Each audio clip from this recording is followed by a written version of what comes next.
एक गांव में एक बूढ़ा किसान रहता था। उसकी लाइफ में बहुत ही बड़ी समस्या थी। समस्या ये थी कि उसका इकलौता बेटा निकम्मा निकल गया था। वो सारा दिन दोस्तों के साथ इधर उधर घूमता, कहीं भी एक पैसा का कोई काम नहीं करता। इस बात से परेशान होकर बूढ़े किसान ने उसे सबक सिखाने की सोची। उसने अपने बेटे को बुलाया और कहा, जाओ अलमारी में मेरी घड़ी रखी है, उसे निकाल कर ले आओ। लड़का जाता है और अलमारी से घड़ी निकाल कर ले आता है। किसान ने कहा, इस घड़ी को लेकर जाओ और बाजार में इसकी कीमत पता करके आओ। अब लड़का घड़ी लेकर बाजार निकल देता है।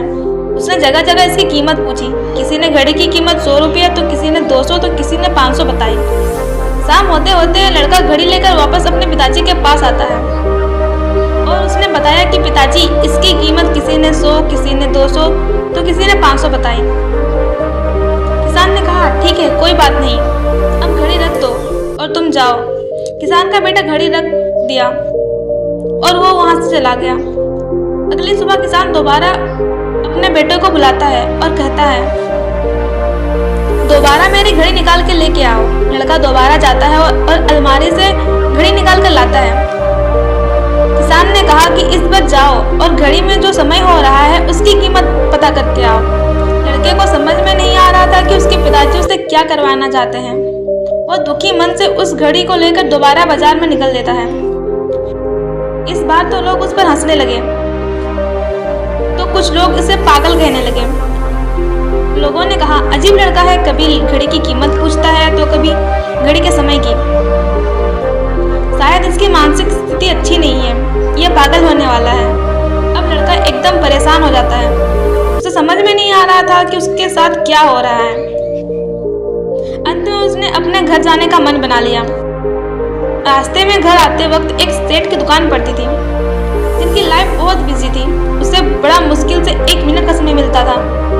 तो उसने सोचा कि एक बार चलकर सेठ जी से पूछ लेते हैं, हो सकता है इनको पता हो।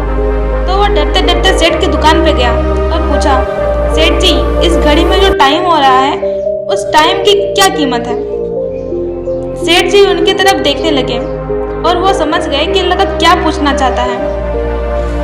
उन्होंने उस लड़के को बड़े प्यार से अपने पास बिठाया और बोला, देखो बेटा, इस घड़ी की कीमत हो सकती है, पर इस घड़ी में जो समय हो रहा है उसकी कोई कीमत नहीं है। तुम दुनिया की सारी दौलत देकर भी 1 सेकंड अपनी लाइफ में पीछे नहीं जा सकते। अब लड़के को पूरी बात समझ में आ गई। वो समझ गया कि उसके पिताजी उसे क्या बताना चाहते थे।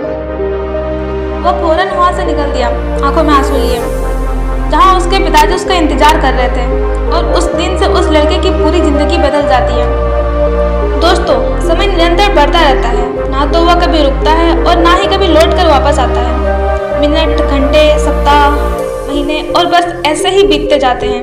इतना समय व्यर्थ जाने के बाद हमें समझ में आता है कि हमने केवल अपना कीमती समय ही बर्बाद किया है। याद रखिए, खोई हुई दौलत, भूली हुई विद्या और खोया हुआ स्वास्थ्य फिर भी लौट सकते हैं, पर खोया हुआ समय कभी लौट नहीं सकता। इसीलिए हमें समय की वैल्यू करना चाहिए। हमें समय को व्यर्थ में ही बर्बाद नहीं करना चाहिए। हमें समय का सही यूज करके अपने लक्ष्य को हासिल करना चाहिए, क्योंकि समय ही एक ऐसी चीज है जो कभी नहीं आ सकता। वो एक बार निकल गया तो निकल गया।